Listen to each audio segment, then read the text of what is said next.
సంక్షోభాలని అవకాశంగా మలుచుకోవడం అనేటటువంటి దాంట్లో అమెరికన్స్ ముందుంటున్నారు.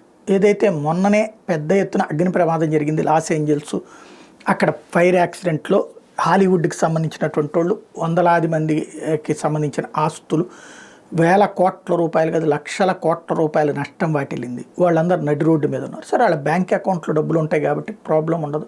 కానీ ఆస్తి అంతా కోల్పోవడం అంటే ఆషామాషి కాదు. మళ్ళీ అది ఇన్సూరెన్స్లు క్లెయిమ్ అయ్యి ఇదంతా జీవితం ఇబ్బంది ఉంటుంది. అప్పటిది ఇంకోటి మళ్ళీ ఎన్ని కట్టుకుని ఎన్ని అయ్యేటప్పటికి టైం తీసుకుంటుంది. ఇట్లాంటి దశలో వాళ్ళందరూ ఎక్కడ ఉండాలి? ఏదో ఒక ఇల్లు ఎతుక్కోవాలి. అలా ఎతుక్కుంటుండేటప్పటికి వీళ్ళందరూ కోటీశ్వర్లే కదా, అపర కోటీశ్వర్లే కదా, ఒక్కసారిగా రేట్లు పెరిగిపోయినాయి. వాస్తవంగా అమెరికాలో 8 లక్షల మంది అమెరికన్స్ హోమ్లెస్ ఉన్నారు.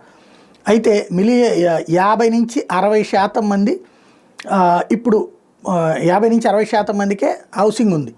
అదే ఒక చర్చ నడుస్తున్నటువంటి వేళ అద్దెలకున్న వాళ్ళని ఎత్తిన ఇప్పుడు లాస్ ఏంజల్స్ బాంబు పడింది. ఇప్పుడు దాన్ని బేస్ చేసుకుని ఆల్రెడీ ఉన్న వాళ్ళది సరే అగ్రిమెంట్ వరకు ఉంచుతారు, తర్వాత ఖాళీ చేయించడానికి రెడీ అవుతున్నారు. లేదా ముందుగానే ఖాళీ చేస్తుంటే ఎదురు ప్రోత్సాహం ఇస్తామని చెబుతున్నారట.